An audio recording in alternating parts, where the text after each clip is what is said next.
നിളയുടെ കഥാകാരനായിരുന്നു M T. കഥകളിലൊക്കെ അദ്ദേഹത്തിന് നിളയെ ഒഴിവാക്കാൻ കഴിയുമായിരുന്നില്ല. എം ടി വിട പറഞ്ഞ ഇന്നലെ നിളയ്ക്ക് മേൽ ഒരു വിഷാദ സന്ധ്യ പടർന്നതുപോലെ. ഞങ്ങളുടെ ക്യാമറമാൻ പ്രവീൺ ധർമ്മശാല പകർത്തിയ നിളയുടെ ദൃശ്യങ്ങളിലേക്ക്. കാലം എനിക്ക് വേണ്ടി കുറച്ച് സമയം നീക്കിവെച്ചു. അതിന് ഞാൻ ആരോടോ കടപ്പെട്ടിരിക്കുന്നു, ആരോടോ നന്ദിയുണ്ട് എനിക്ക്. അത് ഞാൻ എന്നും ഓർമ്മിക്കുന്നതാണ്. അത് എനിക്ക് അനുവദിച്ചു തന്ന കാലത്തിന്, നിയന്താവിന് ഒക്കെ എൻ്റെ നന്ദി.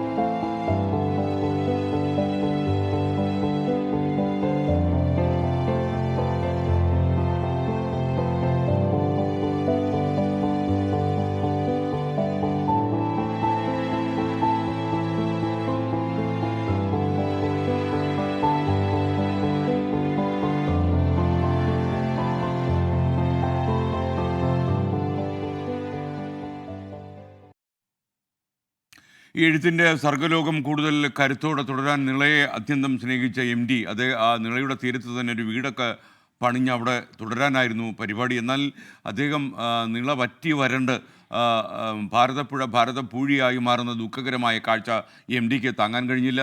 അത് കഴിഞ്ഞാണ് അദ്ദേഹം കോഴിക്കോടേക്ക് ചേക്കേറിയതും കോഴിക്കോട് സ്ഥിരമായി സിത്താരയിൽ താമസമാക്കിയതും. നിള നദി നിറഞ്ഞൊഴുകുന്ന കാലമായിരുന്നു എം ടിയുടെ മനസ്സ് നിറയെ.